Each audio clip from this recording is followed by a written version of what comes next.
So deep learning and AI expert Andrew Ng recently released a job posting for his deeplearning.ai startup that attracted a little bit of controversy. The reason was in the team culture section, Andrew mentioned that his team members routinely work 70 to 90 hours per week. So it's got a little bit of attention. Some people mentioned that from the perspective of a conventional 40-hour work week, asking someone to work 70 hours a week is a little bit much. It's also been pointed out that this could be very bad for anyone with a family because they basically never get to see them. And especially for like a young engineer coming into a company, it could lead to burnout. So Matt, what were your impressions? Yeah, I think, when we look at the criticism over the 70 to 90 hour posting, we should really ask where the traditional 40-hour workweek comes from.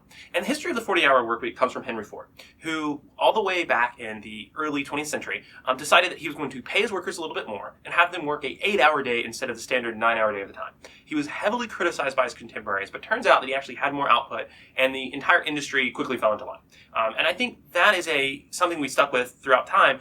Looking at the 20s, 30s, and 40s, we saw lots of incidents where more hours resulted in more factory injuries and accidents, all the way to the present day where the military has actually done quite a few studies that suggest that knowledge workers typically can only work about 6 hours per day of optimal output. Now, that's not to say that you should only be in the office 6 hours per day. That's simply to say if we organize things in the best way, we could get 6 hours out of you. So anything above those 6 hours per day are probably things like filler, like emails and meetings and phone calls, that kind of thing. So in the startup environment, it's not shocking to me that they would want those 6 hours per day. Plus, they have this system that's constantly changing, and they have to be very flexible to the market. And so I think in that sense, 70 to 90 hours per week is not totally surprising to me.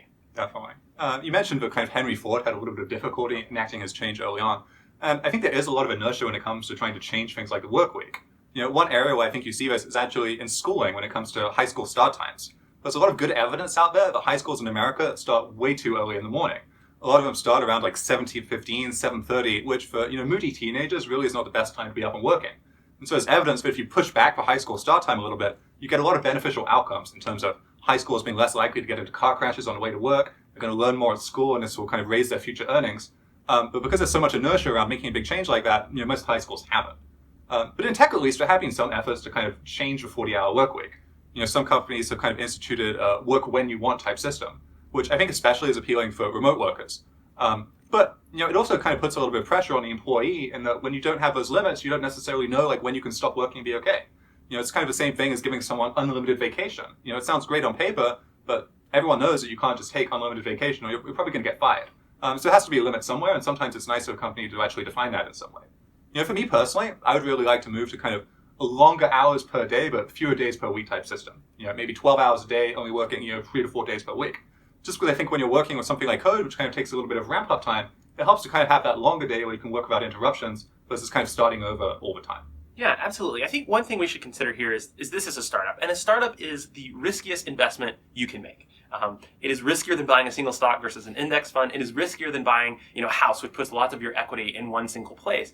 You're dedicating years of your life, probably at a slightly reduced salary, to this company that you hope is going to do very well one day. And so in that type of desperation situation, it's not surprising that you would want to work as much as you can.